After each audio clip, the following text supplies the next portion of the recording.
Hadirin sidang jamaah salat Id yang dirahmati Allah, adalah sebuah kebanggaan bagi kita bersama pada pagi yang berbahagia ini, di mana Allah masih memberikan kesempatan dan kesehatan yang diiringi dengan kekuatan dan keinginan kepada kita semua, khususnya masyarakat Padang Panjang, umumnya seluruh pelosok dunia, dalam rangka untuk melaksanakan sebuah ujian yang penuh dengan tantangan dan rintangan, dengan menahan lapar yang melilit perut, dengan menahan haus yang mencekik kerongkongan, bahkan mengendalikan hawa nafsu dari sekian banyak yang diinginkan oleh nafsu itu sendiri, yaitu dalam menjalankan ibadah Ramadan sebulan penuh bagi kita semua.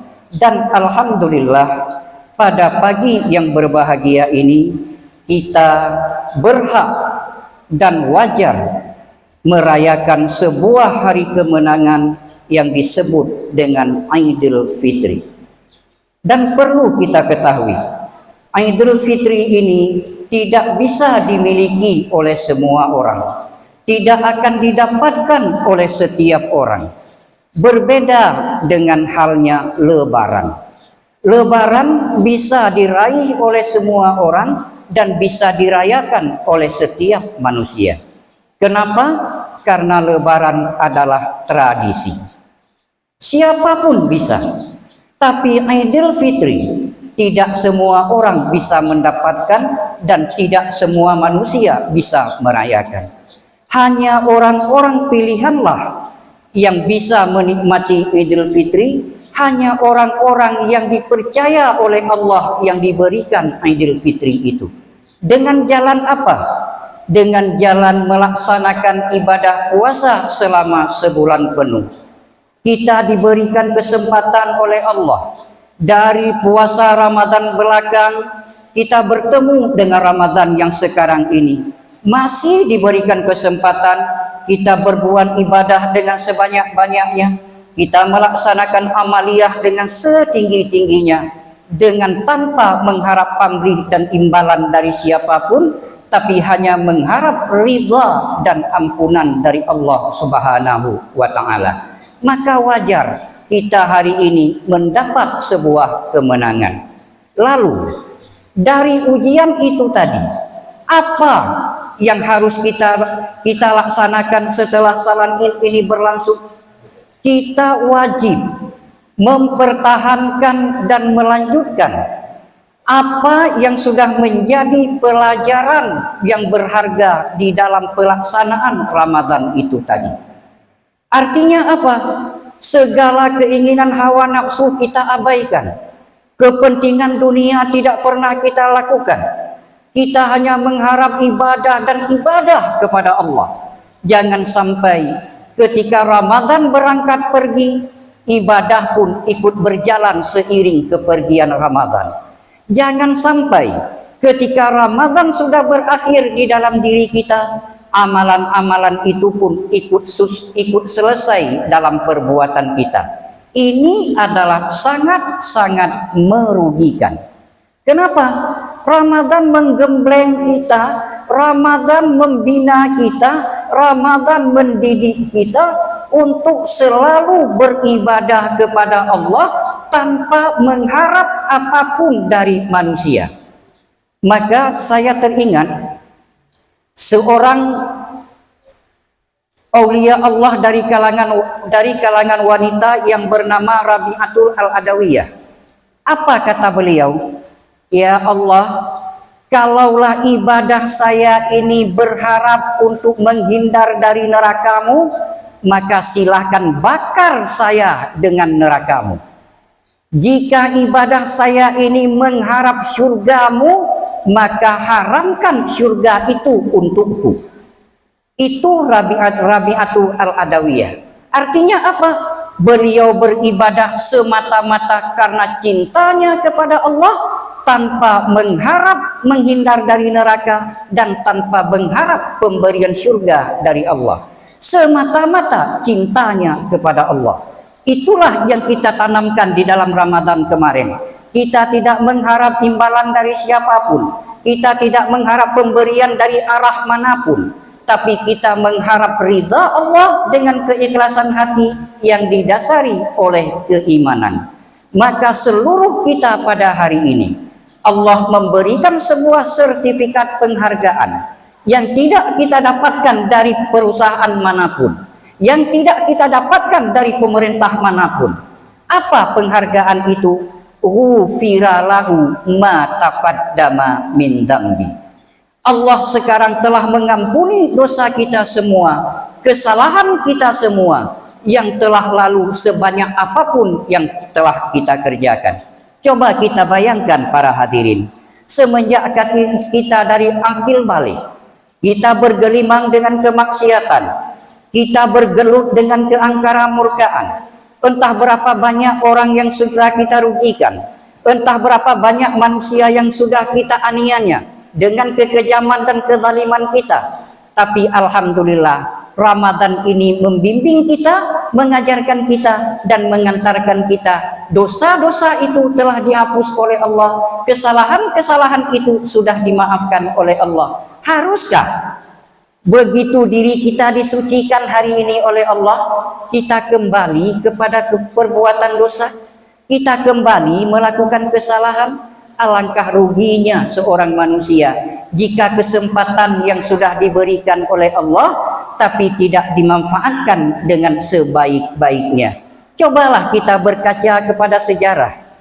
Dulu kawan kita, saudara kita, bahkan orang terdekat kita, entah suami, entah ibu, yang senantiasa berjalan untuk melaksanakan tarawih bersama kita, duduk satu saf berbarengan dengan kita. Tapi Ramadan ini mereka tidak kelihatan lagi, mereka tidak hadir lagi bersama kita. Kesempatan sudah ditutup oleh Allah, peluang sudah dihabiskan oleh Allah. Tidak mustahil Ramadan akan datang, kita yang akan mengalami hal tersebut. Tidak mustahil Ramadan akan datang, kesempatan itu hilang dari kita. Tidak ada satu manusia yang bisa menjamin mereka akan ketemu dengan Ramadan akan datang. Tidak ada satu manusia yang bisa memastikan mereka akan bisa beribadah dengan sebaik-baiknya Ramadan akan datang. Mati tidak kita inginkan, tapi sekali dia datang, tidak ada kekuatan yang bisa menolaknya. Maut tidak kita harapkan, tapi sekali dia bertamu, kita harus pasrah untuk menerimanya. Dan itu tidak mustahil untuk Ramadan akan datang, akan mendapat giliran kita. Maka beruntunglah kita pada Ramadan ini bisa mengisinya dengan sepenuhnya dan bisa beramal dengan sebanyak-banyaknya dan bisa memanjatkan doa kepada Allah dengan sebanyak-banyaknya, sehingga kita pada hari ini ghufira lahu ma taqaddama min dzambi. Yang perlu kita ingat, di dalam bulan Ramadan itu apa keistimewaan yang diberikan pelajaran kepada kita? Yang pertama, Ramadan tidak membedakan miskin dan kaya. Ramadan tidak pernah membedakan miskin dan kaya. Sama di mata Ramadan. Semenjak dari terbit fajar sampai terbenam matahari, sama untuk menahan lapar, sama untuk menahan haus, sama dalam peraturan, sama dengan hukum. Di mata Ramadan tidak ada perbedaan. Maka dari itu kita tidak ada perbedaan antara satu sama lainnya. Entah dia dari keturunan pejabat, entah dia dari keturunan rakyat, entah dia dari keturunan ningrat atau masyarakat biasa. Tidak berbeda antara miskin dan kaya, tidak membedakan warna kulit, tidak membedakan warna suku. Di hadapan Allah kita sama, tidak ada perbedaan. Ini dari suku ini, dari suku ini, dari suku ini. Kita dalam pandangan Allah adalah sama. Kenapa? Karena kita tidak pernah berharap, tidak pernah mengantarkan permohonan kepada Allah untuk dilahirkan dalam bentuk ini. Sekarang saya mau tanya, kira-kira kita semua ini ada nggak yang bikin permohonan kepada Allah untuk dilahirkan dari suku Aceh? Nggak ada. Ada nggak saudara kita bikin permohonan yang untuk dilahirkan dari suku Jawa? Juga tidak. Ada nggak saudara kita yang dari Batak untuk dilahirkan dari suku Batak? Tidak. Tapi semua itu lahirnya dari suku Aceh, munculnya dari suku Jawa, datangnya dari suku Batak dan lainnya, itu adalah keinginan daripada Allah. Keinginan daripada Allah. Tidak wajar kita membedakan antara satu dengan lainnya, karena itu produknya Allah. Kenapa begitu sampai di tengah kita mereka asing dengan kita karena bukan satu suku? Mereka tidak masuk dalam kelompok kita karena bukan satu golongan? Dari mana kita di situ? Allah tidak pernah membedakan dan tidak pernah membandingkan. Yang Allah inginkan adalah ketakwaan. Itu aja. An-nasu kulluhum min Adam. Manusia itu berasal dari Nabi Adam. Wa Adam min turab. Adam diciptakan dari tanah. Tidak ada perbedaan antara Arab dan yang bukan Arab kecuali takwa. Semakin tinggi ketakwaan kita kepada Allah, semakin mulia kita dalam pandangan Allah. Semakin rendah ketakwaan kita kepada Allah, semakin hina kita dipandang oleh Allah. Tidak ada perbedaan di situ. Itu pelajaran pertama yang diberikan oleh Ramadan. Kemudian, apa yang diberikan pelajaran? Kesabaran. Coba kita lihat, kita diperintahkan mulai dari terbit fajar menahan segala yang membatalkan puasa sampai datangnya waktu berbuka. Ibu-ibu sekalian yang bergelut di dalam makanan di sore hari, entah hidangan apa yang disiapkan, entah kue apa yang sudah dibuat, minuman apa yang sudah diberikan, tapi dalam keadaan kondisi seperti itu, ibu-ibu tetap sabar dan tidak pernah menyentuh makanan itu, apalagi untuk dimakan. Sabar menunggu datangnya waktu. Sabar menanti sampai datangnya kapan bisa makanan itu kita makan. Itu yang dibentuk oleh Ramadan. Maka seluruh kita ini memiliki sifat kesabaran yang dilatih oleh Ramadan itu tadi. Kenapa begitu selesai Ramadan kita tidak pernah ada sabar lagi? Pingin kaya, kita cari harta yang sebanyak-banyaknya dengan menghalalkan segala cara. Pingin kita ini harus raih dengan secepat-cepatnya tanpa memikirkan kerugian orang lain. Padahal Ramadan memberikan kesabaran kepada kita. Lebih-lebih lagi adik-adik remaja, mohon maaf, kadang-kadang ngambil jalan pintas, potong kompas supaya cepat nikah. Potong kompas supaya cepat nikah, enggak sabar sampai datang waktunya. Adik, lebih god ipegah igop telat mekawin daripada ipekem tiat kajanda. Magupuk bahi pegah igop pakan tinyan telat mekawin. Hana matalah bahi pegah telat mekawin daripada igop pekem tiat kajanda. Sabar. Karena proses itu panjang deh. Fankihul mar'ati li arba'ah, termasuk laki-laki. Yang pertama nikahi perempuan itu dengan 4. Yang pertama apa? Li jamaliha, wali maliha, wali nasabiha, wali diniha. Hadis ini bukan menuju untuk perempuan saja, laki-laki juga demikian. Untuk mendapatkan keempat-empatnya ini sulit dan sukar dalam 1001. Oke lah kita bilang, enggak masalah. Kecantikan itu relatif menurut yang lihat. Kecantikan itu temporer, diukur oleh masa, ditukar oleh waktu. Pertama nikah ya alhamdulillah, kemana-mana bergandengan tangan, keundangan selalu berdua.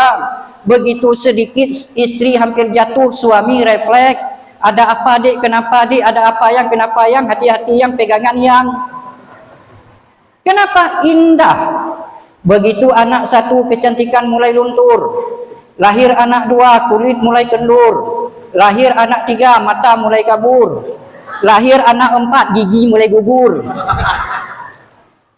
punya anak 5 suami kabur. Maka kecantikan itu temporer, diukur oleh masa, dirubah oleh waktu. Jangan paksakan kecantikan untuk menjadi sebuah tujuan dalam pernikahan. Begitu juga dengan harta. Harta juga begitu. Di saat kita kaya dipuji dan dipuja, tapi begitu jatuh miskin kita dibuang begitu saja. Lebih-lebih lagi yang kaya perempuan, gampang aja dia ngomong. Kau datang kemari pakai celana pendek, keluar pakai celana pendek. Selesai. Begitu juga dengan keturunan. Jangan sampai kita punya istri, anak gotong royong. Maka dibutuhkanlah penilaian-penilaian itu, yang diutamakan adalah agama. Maka pandanglah agamanya. Sejauh mana dia beragama taat kepada Allah, itu yang menjadi pilihan kita sebagai pendamping hidup.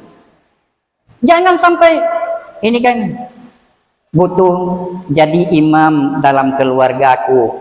Aku sosok imam yang taat kepada Allah. Kita tidak pernah taat. Mencari pemimpin taat, rakyatnya harus taat duluan. Cari suami taat, istri harus bentuk taat duluan. Itu baru seimbang. Makanya agama membutuhkan pandangan untuk ke depan dalam kita berumah tangga. Kecantikan iya, harta memang, keturunan apalagi, tapi nilai agama itu yang lebih tinggi dalam proses kehidupan berumah tangga. Dan puasa mengajarkan kita itu semuanya. Yang selanjutnya, tapi tidak mungkin kita akan bahas masalah tema puasa ini.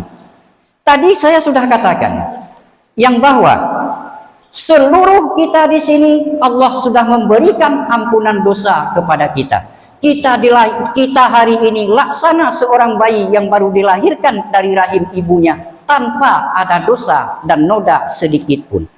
Apakah, jangan amin dulu Pak, belum selesai. Apakah dosa itu semua atau tidak? Itu yang diampuni oleh Allah, dibersihkan oleh Allah, itu dosa yang berkaitan dengan Allah. Kita mabuk, ya oke, Allah ampuni. Kita zina, Allah ampuni. Tapi yang berkaitan dengan manusia, tunggu dulu. Kalau manusia itu tidak mau mengampuni, tidak akan pernah terampuni. Boleh Pak saya kasih cerita sedikit? Kalau boleh saya kasih cerita, tapi jangan bilang nanti Tengku itu lama kali ya. Nah, enggak kan? Sepakat ya? Nah, sepakat. Deal, Bu? Deal. Nabi Daud, cerita ini boleh dilihat di dalam kitab Qisasul Anbiya. Nabi Daud punya istri 99. Nggak usah khawatir Bu, kami aja satu Bu. Nabi Daud 99. Nabi Daud punya istri 99. Beliau menginginkan istrinya 100. Ada satu orang yang bernama Auria sudah bertunangan dengan Butatah. Butatah ini cantiknya luar biasa. Nabi Daud berkeinginan untuk memiliki Butatah, tunangannya Auria. Secara tidak langsung Nabi Daud buat rencana, jadikan Auria untuk panglima perang. Begitu Auria bertempur di medan perang, Auria meninggal, Butatah tinggal sendirian. Rencana itu dijalankan oleh Nabi Daud alaihissalam. Ternyata benar, Auria tewas di medan perang, Butatah tinggal sendirian. Mulailah Nabi Daud melakukan PDKT. PDKT. Sedikit demi sedikit, sambil berkatalah Nabi Daud ini, Butatah, jangan kau berharap burung terbang tinggi, punai di tangan engkau lepaskan. Jangan berharap hujan di langit, air di tempayan engkau tumpahkan. Sekarang pikirkanlah orang yang ada di hadapanmu. Wow. Ya, kan? Ya. Dah. Butatah tidak menjawab sepatah pun. Sesaat kemudian datang Jibril dan Mikail. Jibril membawa 99 ekor kambing, Mikail membawa 1 ekor kambing menghadap Nabi Daud. Kata Mikail, Daud, Anda adalah ahli hukum. Sekarang tolong putuskan. Ini orang punya kambing 99. Kambing saya cuma satu. Dia berusaha untuk memiliki kambing saya dengan berbagai macam cara. Sementara saya tidak akan pernah memberikan kambing saya ini. Nabi Daud tidak menjawab, Pak. Beliau lari ke atas bukit dan sujud langsung menangis. 44 hari Nabi Daud sujud di atas bukit, air mata Nabi Daud menghanguskan rumput yang ada di sekitarnya. Sebegitu dahsyatnya air mata orang berdosa. Bisa membakar rumput yang tumbuh. Jibril datang. Daud, stand up. Bangun maksudnya. Nah, itu aja kayak kasih tahu. Bangun. Ada apa Jibril? Daud, pesan Allah, dosamu tidak akan diampuni oleh Allah. Kenapa? Jumpai Aulia dan minta maaf kepada Aulia.